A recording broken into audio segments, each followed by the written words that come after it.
आज हम सब बच्चों को एक गांव में ले चल के घुमाते हैं। बच्चे कौन कौन हैं आपका परिचय करवाते हैं। एक यश है, एक जो है चिराग है, एक बच्चे का नाम लव है, एक का कुश है, एक बच्चे का नाम टुक्कू है, एक बच्चे का नाम जो है कान्हा है, एक बच्चा जो है छोटा सा है, वो भी उसका नाम हुआ नहीं लेकिन उसको बाबा बोलते हैं। एक छोटी सी गुड़िया है, उसको किट्टी बोलते हैं, और एक जो है उससे थोड़ी बड़ी गुड़िया है, उसको डिशू बोलते हैं। और ये सारे बच्चे जो है साथ साथ बैठ कर के गाड़ी में और गांव की ओर चलते हैं। तो गांव के अंदर जाकर के जो है हम एक धर्मशाला में रुकते हैं। 2-3 रूम लिए हुए हैं, एक बड़ा हॉल है। उस हॉल में हमारे जो है सब बच्चों का कॉमन बिस्तर लगवा दिए जाते हैं और सब बच्चे जो है फ्रेश हो आके पानी आनी पी करके सब वहाँ बैठते हैं। इतने में धर्मशाला के महाराज आते हैं और वो खाने के बारे में पूछते हैं। तो सब अपने अपने हिसाब से उनको बताते हैं खाने का, वो अपने हिसाब से मॉडिफाई कर आके गांव के हिसाब से और सबका खाना तैयार करते हैं। और सब खाने पे रात को सब एक साथ बैठ करके खाने पे टूट पड़ते हैं और खाना खाते हुए मस्त माहौल में जो है करीबन 1 घंटा और व्यतीत हो जाता है। ऐसे करते करते 8:30-9 बज जाते हैं। अब 9 बजे सारे बच्चे बोलते हैं चलो घूमने चलते हैं गांव में। लेकिन गांव में रात को घूमने का कोई सिस्टम नहीं है, लाइटें नहीं होती है, अंधेरा हो जाता है, लोग घर से जल्दी से बाहर निकलते नहीं, चहल पहल ख़त्म हो जाती है रात को 9 बजे। मैंने कहा कल सबको घुमाएंगे, आज यहीं पे कहानी सुनो। अच्छा तो बच्चों, अब सोने से पहले सबको पंचतंत्र की एक मज़ेदार कहानी सुनाते हैं।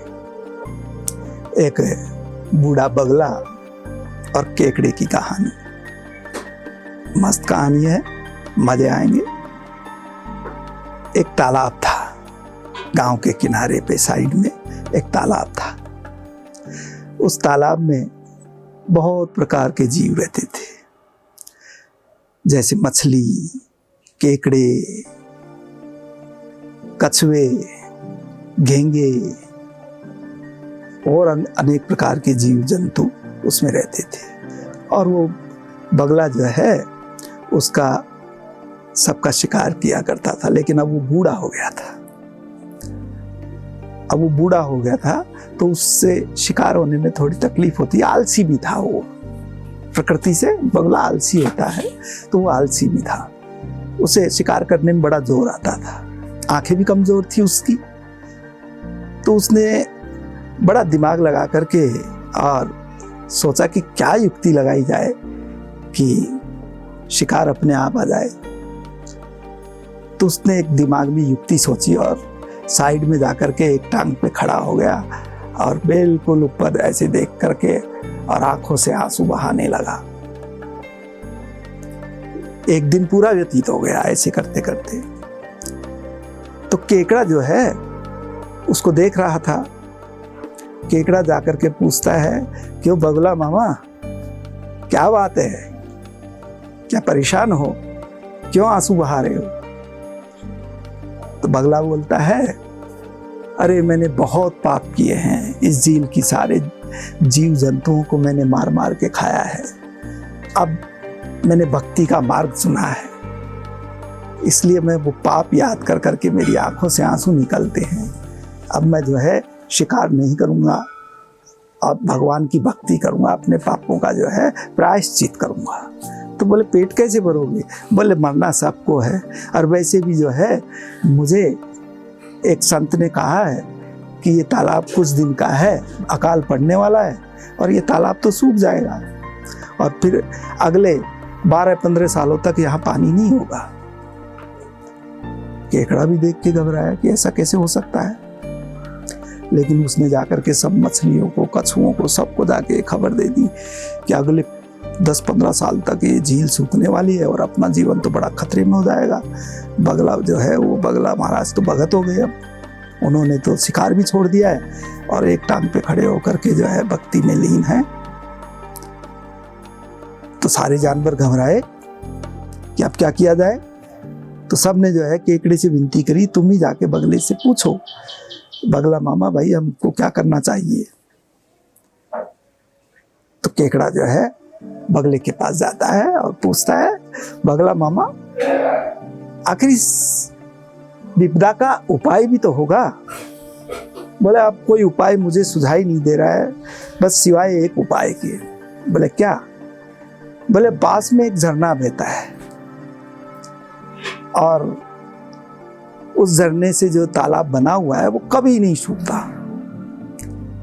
हम सब वहां शिफ्ट हो जाएं, वहां जाकर के जो है रहने लग जाएं तो हमें कोई तकलीफ नहीं होगी।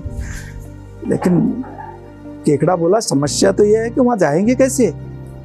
हाँ बोले समस्या तो है, लेकिन मैं सबकी मदद करूंगा, मैं अपनी पीठ पे बैठा के एक एक करके सबको वहां शिफ्ट कर दूंगा, सबको वहां छोड़ दूंगा। तो सब राजी हो गए। बगला भगत जो है रोज एक मछली को कोई भी एक जीव को अपनी पीठ पे रख के और उड़ता और रास्ते में ले जा करके और अपना भोजन बना लेता और खा पी के मस्त रहता। बगले के बड़े अच्छे दिन आ गए, तंदुरुस्त भी होने लगा। कभी 2-2 मछलियाँ 2 बार चक्कर करता, 2 मछलियाँ मार के और दोनों को खा लेता। मतलब ऐसे करते करते कई दिन बीत गए। एक दिन केकड़ा जो है उस बगले को पूछता है, बगला मामा मेरा नंबर कब आएगा उस झील में जाने का। उसको जो है बगले को मन ही मन में हंसी आती है कि इसको जल्दी मरना है। तो वो मन ही मन में जो है विचार करता है कि आज क्यों नहीं इसी का ही नंबर लगा लिया जाए।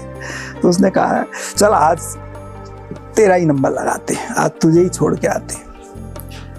तो केकड़ा सवार हो जाता है गर्दन पे बगले की और उड़ के चलते हैं।